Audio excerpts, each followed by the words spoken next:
দারুচিনি আর এলাচ আর লবঙ্গ থেতো করা লবঙ্গ।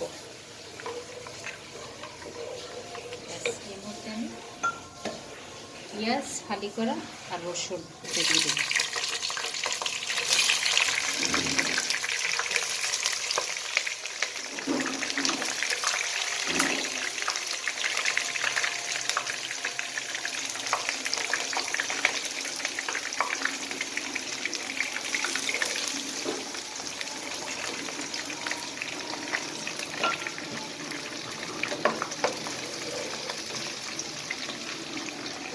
যখন একটু নরম হয়ে আসবে তারপর ওই যে ব্লেন্ড করা আদা রসুন পেঁয়াজ সেটা একসাথে দিয়ে দিই।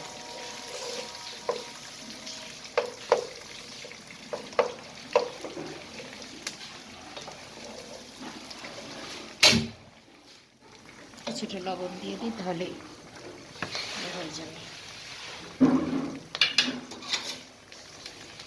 নরম হয়ে যাবে। আর অল্প কিছুটা লবণ দিয়ে দিই।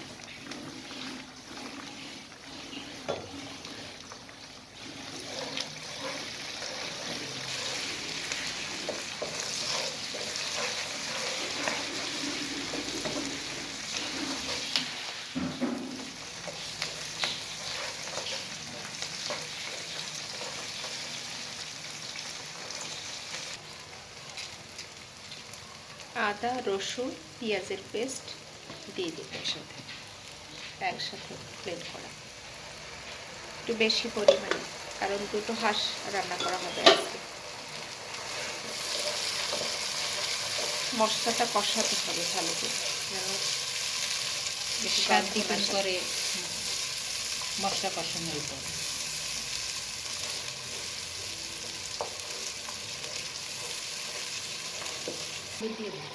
এরপর যে হলুদ বেশি দেবো, হলুদ গুঁড়ো চামচ 1 টেবিল চামচের মতো দেবো। মশলাটা প্রায় কষানো হয়ে গেছে, এরপরে হলুদ গুঁড়ো দিয়ে দিল,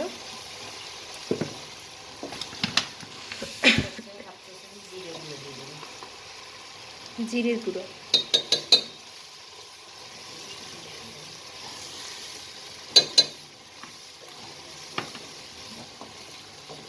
মরিচটা একটু পরে দেবো।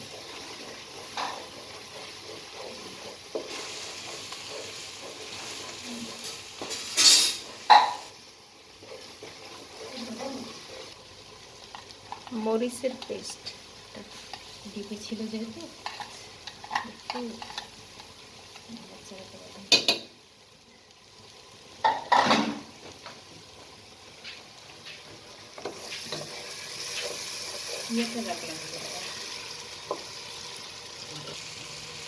জিরের গুঁড়ো দেওয়া হয়েছে, আর এখন একটু পানি দিয়ে দিলাম।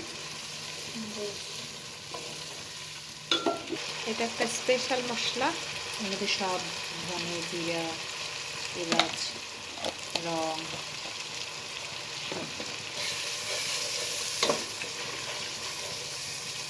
এটা মশলাটা খুব ভালোভাবে কষাতে, মানে একটা স্মেল চলে আসে।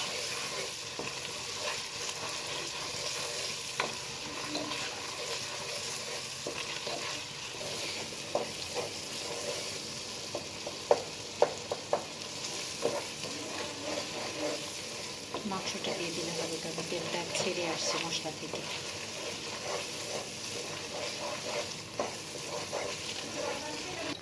এখানে দুটো হাঁসের মাংস আছে, পুরোটাই দিয়ে দিচ্ছি।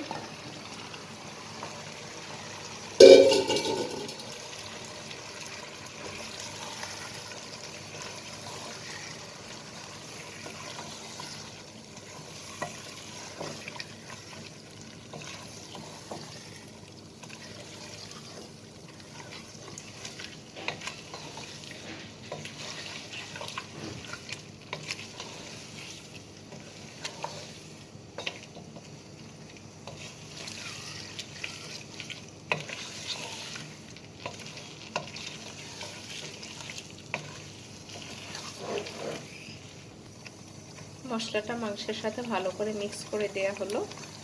এখন ঢাকা দিয়ে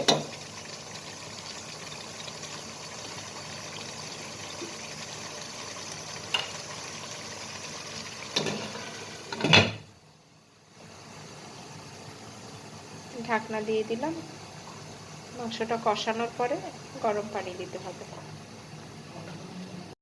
কিছুটা নাড়াচাড়া দিয়ে মাখিয়ে নিতে হবে যাতে লেগে না যায়, উল্টে পাল্টে দিতে হবে। এটা একটু পর পর নাড়াচাড়া করতে হবে। হচ্ছে আবার একটু ঢাকা দিয়ে দেবে।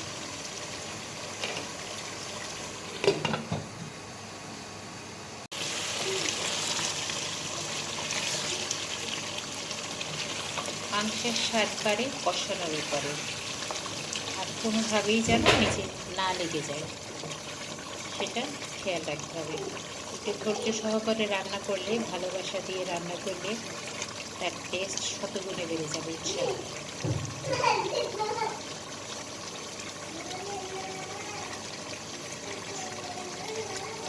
এই মুহূর্তে খোলা দিয়ে কিছুক্ষণ কষানো হবে। এখন খোলা দিয়ে এখন আর ঢাকনাটা দিচ্ছি না, তাহলে হবে কি গন্ধটা থাকবে না, চলে যাবে। এই পর্যায়ে কিছুটা স্পেশাল মশলা দিয়ে যখন একদম পানি দেবো তার আগ মুহূর্তে তেল পুরোটা যখন ছেড়ে দিবে, তেলটা ভেসে উঠেছে, এই মশলাটা এখন দেওয়ার কারণ হচ্ছে হাঁসের মাংস থেকে অনেকটা গন্ধ ছড়ে। তো যেহেতু হাঁসের কিন্তু আলাদা একটা স্মেল আছে, সেটা অনেকেরই ভালো লাগে না। তো সেটার জন্য করতে হবে যেটা, এর মধ্যে এলাচ, লবঙ্গ, দারচিনি, তেজপাতা, জিরা, তারপর হচ্ছে ধনিয়া, সবগুলো মিলিয়ে তেলে জয়ফল, জয়ত্রী, যত রকম মশলা আছে সেটা তেলে সুন্দর মতো তারপরে ব্লেন্ড করে নিয়েছি। এই পর্যায়ে এই মশলাটা আমি আগেও দিয়েছি, বাট এই পর্যায়ে এখন দিলাম এই কারণে যাতে করে এটার স্মেলটা সুন্দর বের হয়। এবং মাংসটা কিন্তু অলমোস্ট কষানো হয়ে গেছে। এই মশলাটার গন্ধটা এবার মাংসের ভিতরে ঢুকে যাবে এবং আমি জাস্ট 1 মিনিট এটা দমে রেখে ঢাকা দিয়ে রেখে দেবো। তেল ছেড়ে গেছে, আমি এরপর পানি দেবো।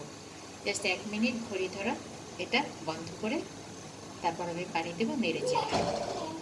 পর্যায়ে আমার কষানো একদম হয়ে গেছে, তেল একদম বুদবুদ আকারে ভেসে উঠছে। যখন তেলটা কম হয়ে যাবে তখনই বুঝতে হবে অরিজিনালি এটা কষানো শেষ। কারণ অনেক সময় তেলটা ভেসে ওঠে ঠিকই, কিন্তু তখন কিন্তু মাংসের ভেতরে কিছুটা হলেও জুসি ভাবটা থেকে যায়। আমি যেটা চাচ্ছি একদম কম হয়ে ভেসে, অর্থাৎ মাংসটা ভাজা ভাজা প্রায় করে এসেছে। এখন কোনো রকমই বোঝা যাবে না যে এটা হাঁসের মাংস খাওয়া হচ্ছে না কিসের মাংস। এই পর্যায়ে আমি পানি দিয়ে দেবো ঝোল দিতে।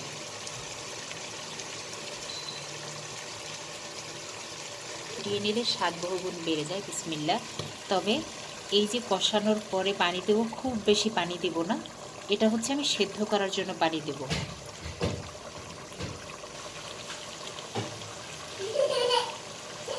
এটা সেদ্ধ হওয়ার পর যদি মনে হয় যে না এই ঝোলে কাভার হয়ে যাবে তাহলে তো হয়ে গেল। বাট যদি আবার আমাকে পানি দিতে হয় সেক্ষেত্রে ঝোলটা যখন টেনে আসবে তখন আমি চেক করে দেখব যে মাংসটা সিদ্ধ হয়েছে কিনা। না হলে আমি আবার অল্প পানি দিয়ে এটাকে জাল করব। তাহলে হবে কি মাংসের অরিজিনাল টেস্টটা থাকবে। আদারওয়াইজ একসাথে অনেকেই বেশি পানি দিয়ে এটাকে করান, তখন কিন্তু মাংসের অরিজিনাল স্বাদ পাওয়া যায় না। এটাই হচ্ছে ট্রিক্স, যে একটু ধৈর্য ধরে ভালোবাসা দিয়ে রান্না করলে টেস্ট বেড়ে যাবে ইনশাআল্লাহ। এবার আমি ঢাকা দিয়ে দেবো এবং আঁচ কিছুটা কমিয়ে দেবো।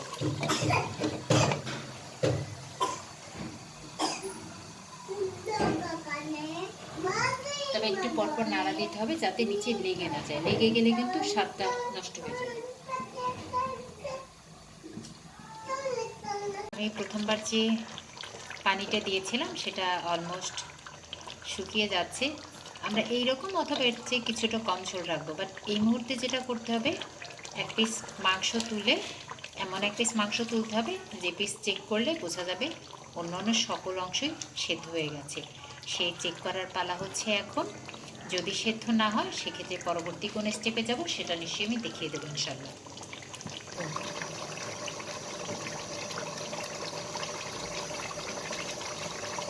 পর্যায়ে আমি আর একটু পানি দেবো, যেহেতু সিদ্ধটা একটু কম হয়েছে আমি চেখে দেখেছি। আর একটা টেকনিক হলো, পানিটা যখন দ্বিতীয়বার পানি দিবেন সেদ্ধ করার জন্য, অবশ্যই পানিটা একদম পুরোপুরি ফুটিয়ে নেবেন। বেশ কিছুটা ফুটিয়ে নিলে যেটা হবে, কারণ রান্নার যে টেম্পারেচার সেই টেম্পারেচারের সাথে মিল থাকে এবং তখন জালটাও হাইতে করে দেবেন। এতে করে পানিটা সুন্দরভাবে মাংসের সঙ্গে মিশে যাবে। দেখুন আমি পানি দিয়েছি, বলক কিন্তু ঠিক আগের মতোই আসছে, অর্থাৎ টেম্পারেচারটা ঠিক রাখতে হবে। এটাও কিন্তু রান্নার এক ধরনের টেকনিক, অর্থাৎ খাবারটা যাতে করে সুস্বাদু হয়। এবং এটার টেম্পারেচারটা ঠিক রাখার কারণে ঠিক একই টেম্পারেচারে সে খুব দ্রুত সিদ্ধ হয়ে যাবে।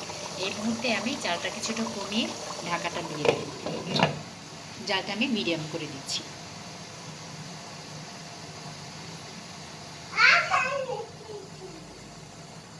অলমোস্ট প্রায় শেষের পর্যায়ে, একটু ঝোল আছে, এত বেশি ঝোল রাখবো না, এজন্য আর একটু হাই হিটে জালটা একটু বাড়িয়ে দিয়েছি। হাই হিটে একটু ঝোলটা কমিয়ে নিচ্ছি, এটা রুটি পিঠা দিয়ে খাবো, এজন্য একটু কমিয়ে নিচ্ছি। একটু মাখা মাখা রাখতে চাই, একটু বেশি মনে হয়েছিল। আর শীতকালীন হাঁসে একটু তেল যতটুকু পরিমাণে দিয়েছি তার থেকে তেলটা হাঁস থেকে বের হয়। আর 2 মিনিট হাই হিটে রাখবো ঢাকনা ছাড়া। একদম পারফেক্ট হয়েছে, তেল, ঝাল, লবণ, মাশাআল্লাহ। আলহামদুলিল্লাহ, ফাইনালি হাঁসের মাংস রান্না হয়ে গেছে, একদম তেলটা উঠে গেছে, মাশাআল্লাহ।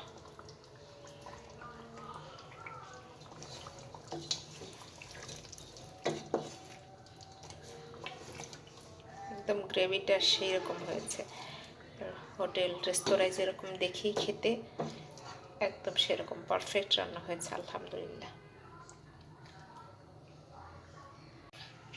হয়ে গেল দুটো হাঁসের মাংস রান্না, দারুণ হয়েছে। ক্যামেরায় যতটা সুন্দর না আসছে, বাস্তবে আরো সুন্দর। দুটো হাঁসই একত্রে রান্না করেছে, একদম বাজার থেকে আপুর সাথে গিয়ে নিয়ে এসেছি, মাশাআল্লাহ। আসসালামু আলাইকুম। এটা হচ্ছে গরম গরম হাঁসের মাংস, ধোয়া উঠছে, এইমাত্র রান্না করে উঠালাম। খুবই টেস্টি হয়েছে, একদম বাজার থেকে এনে দুটো হাঁস রান্না করেছি। বেড়াতে আসলে আপু রান্না করেছে, যদিও আমি আজকে রান্না করিনি, আপু রান্না করেছে। সেরকম একদম রেস্তোরাঁর স্বাদ পাওয়া যাচ্ছে, সেই রকম রেস্টুরেন্ট স্টাইল হয়েছে, মাশাআল্লাহ।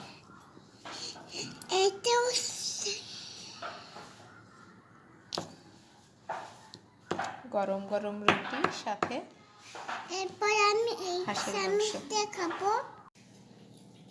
গরম গরম হাঁসের মাংস সাথে চালের রুটি, ধবধবে সাদা সফট। এটা হচ্ছে রাতের খাবার সাউদামণির মাংস।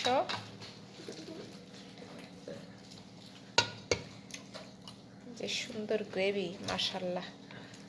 আপুকে থ্যাংক ইউ এত সুন্দর রান্না করে দেওয়ার জন্য।